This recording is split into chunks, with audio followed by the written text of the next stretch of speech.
The environmental constraint of the coach using the phrase, "go as fast as you can," influenced how Mike performed the push-ups.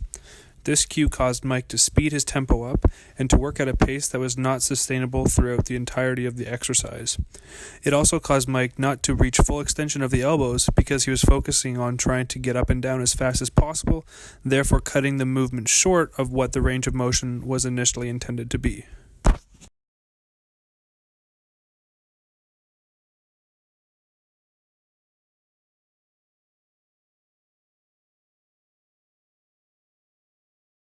A task constraint used by the coach here, instructing Mike to slow his tempo down, could help facilitate better learning of the push-up movement. This constraint would allow Mike to reach the full range of motion at the top of the push-up, as he's going so fast that he's not extending his elbows fully. Slowing the movement down would allow him to capture the full range of motion and facilitate better learning.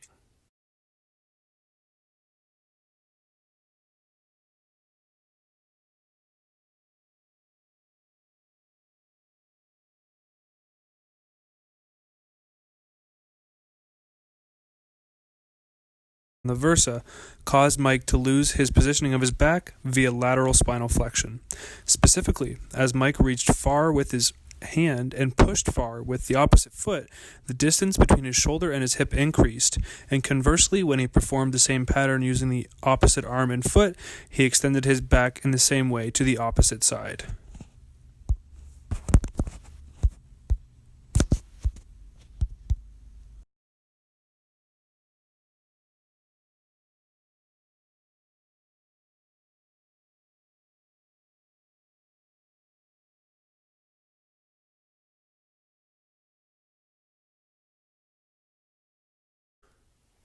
A task constraint of instructing Mike to use a smaller range of motion could be used on the Versa Climber activity in order to allow Mike to better control his lateral spine flexion. As it appears that Mike is reaching as far as he can with his arm and opposite leg and getting a lateral spine flexion movement, limiting his range of motion would allow him to still move his arms and legs, while also teaching him how to better control his spine through that lateral flexion because he's staying within a smaller range of motion. Once Mike learns how to control his spinal flexion within this small range of motion, the range of motion can be altered over time to challenge his learning through a larger spectrum of movement and therefore body organization.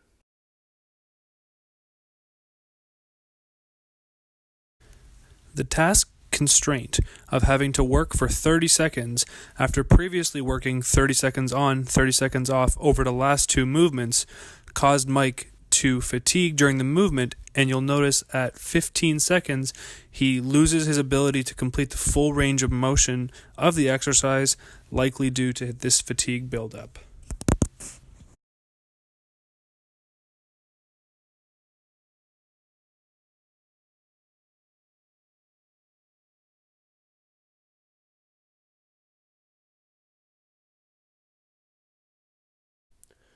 An individual constraint of widening the base of support through his feet may have allowed Mike to fully extend and hold his hips throughout the movement.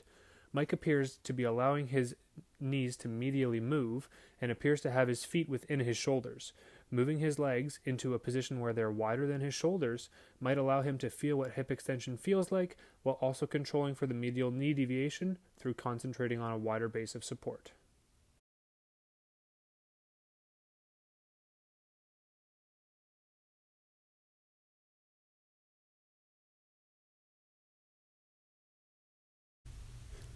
The task constraint of the weight in the single-arm dumbbell bench press was appropriate for Mike and allowed him to complete all of his repetitions with good technique.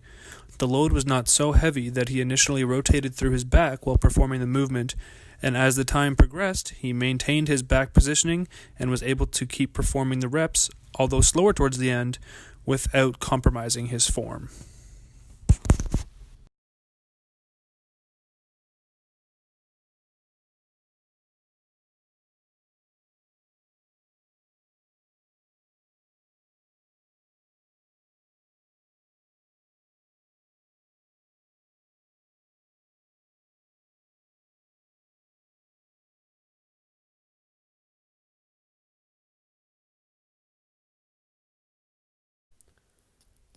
The task constraint of bringing the ipsilateral foot onto the bench would increase the rotational challenge of the movement. As the dumbbell is creating a downward force through the working side, and the contralateral side of the body is creating an upward force through the non-working side of the body, Mike is experiencing a rotational demand that he's using his ipsilateral foot to control, and he is successful in doing this. In order to facilitate learning and allow Mike to explore some movement variability, raising the ipsilateral foot off the bench will increase the rotational demand of the movement. As Mike appears to be able to use his lower body together with his upper body to resist the rotational challenge of the movement, we can facilitate better mastery of the anti-rotational challenge through taking away some of his support against the rotary force.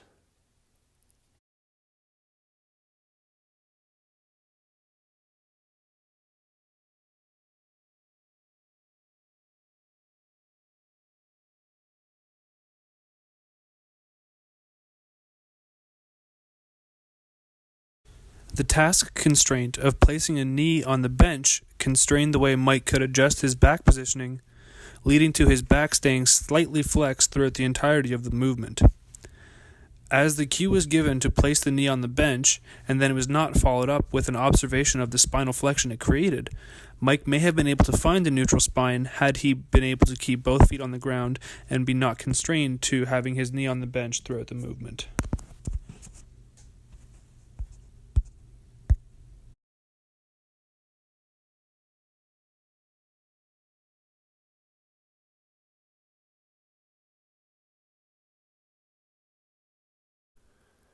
I would take Mike's leg off the bench for this movement.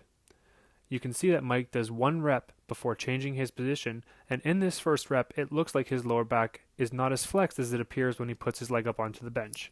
Furthermore, being able to move his lower back around without having the leg be constrained to the bench might allow Mike to explore different spinal alignments, which might ultimately allow him to find his neutral position easier than having his leg on the bench.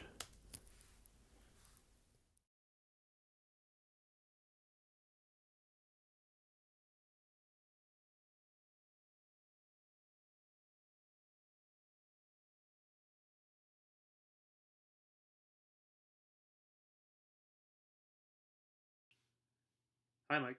First of all, thanks for sending me this video and great job getting your workout in.